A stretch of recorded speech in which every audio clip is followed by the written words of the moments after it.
Recipe chicken Patiala. আমি এখানে 800 gram chicken নিয়েছি।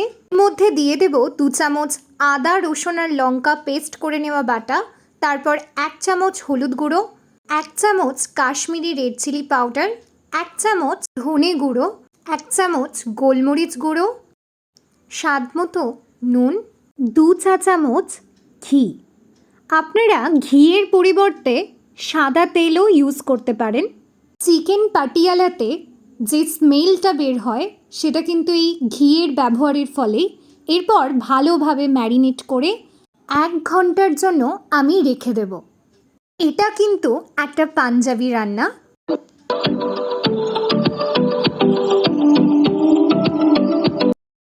এরপর একটা বাটির মধ্যে কিছুটা কাসুরি মেথি আমি জলে ভিজিয়ে রেখে দেব।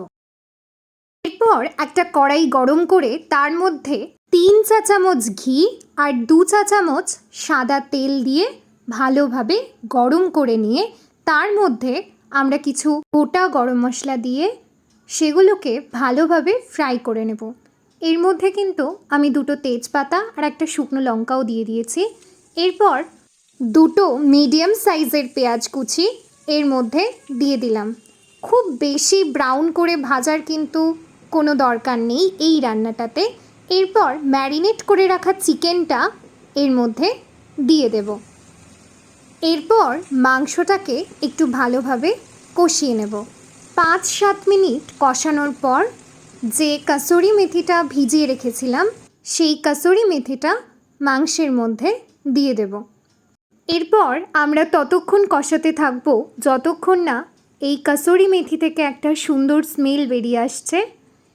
এরপর আমি একটা বড় সাইজের টমেটো কুচি এর মধ্যে দিয়ে দেব। আরও 2-3 মিনিট ধরে কষিয়ে নেব।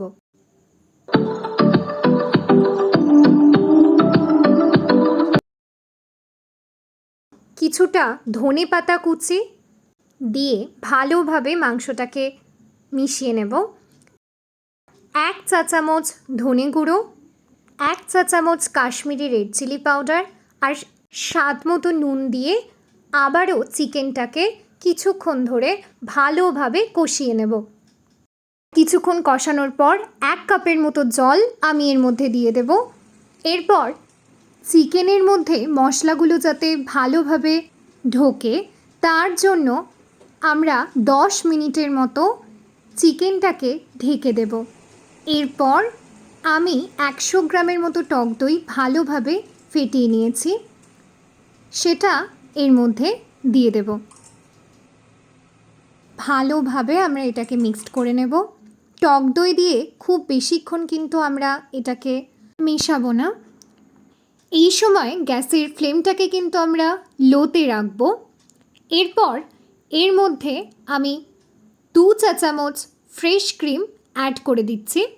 তারপর কিছুটা কাসুরি মেথি গুঁড়ো করে নিয়েছি সেটা দিয়ে দেব। এরপর একটা প্যান গরম করে তার মধ্যে 2 চা চামচ ঘি, কিছুটা ক্যাপসিকাম আর বড় করে কেটে নেওয়া পেঁয়াজ দিয়ে কিছুক্ষণ ফ্রাই করে নিয়ে আমরা মাংসের মধ্যে এটাকে দিয়ে দেব। এর ফলে কিন্তু টেস্টটা আরও ভালো হয়ে যায়। এটা দিয়ে দেওয়ার পর আরও 5 মিনিট আমরা এটাকে ঢাকা দিয়ে গ্যাসের ফ্লেমটাকে অফ করে দেব। তৈরি হয়ে গিয়েছে আমাদের আজকের রেসিপি চিকেন পাটিয়ালা। এটা কিন্তু গরম গরম পরোটার সাথে দারুণ খেতে লাগে। আপনারা বাড়িতে অবশ্যই একবার ট্রাই করুন।